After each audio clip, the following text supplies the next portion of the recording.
Hey, church friends. So today I've been reflecting on Hesed. Now, that may sound like a really weird word to you, but in the Old Testament, that is the number one Hebrew word that is used to characterize who God is. Hesed. It's often translated as loving kindness or mercy or steadfast love.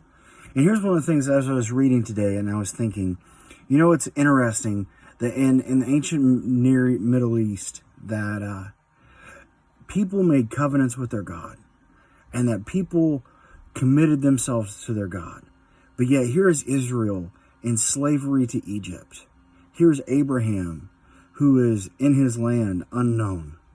And God enters into the picture and makes a commitment to Abraham, makes a covenant with him. And then he comes to Israel in slavery in Egypt. And Israel did nothing to earn God's presence, did nothing to earn God's deliverance. Yet God came in to that situation and he brought freedom and liberty and justice and hope and peace and joy. And that's what we have in Jesus Christ, is we have this long fulfilled promise of God's Hesed, of God's steadfast love that never gives up, that never fails.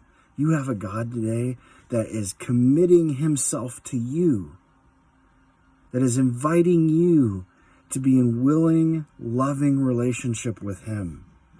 God is not commanding your obedience.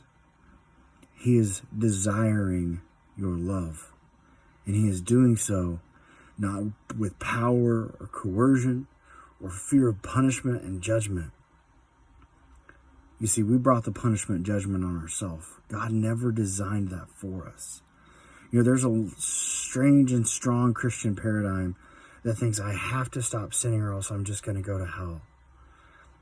And while that may be true in some ways, what the real truth is that we did this to ourselves and God never designed it for us. The damage that we do upon each other and upon ourselves was never God's plan. And in Jesus Christ, God became man to deliver us and redeem us and heal us from the destruction and the brokenness of ourselves and of our world. And not just us, but the entire world. God is going to set all things right. Why? Because of his Hesed, because of his steadfast love. You have a God that will never give up on you, a God that will never stop pursuing you, a God that absolutely loves you, a God that wants to set things right in your life, a God that wants to bless you and know you and be known by you. Man, that changes everything when my focus is not on my failures, my focus is not on my judgment, not on me at all. My focus is definitely not on others' failures and others' judgment, but my focus is on God's unfailing, eternal, and consistent, steadfast love for you and for me. It changes the way I view myself. It changes the way I view the other, because God loves that person as much as he loves me.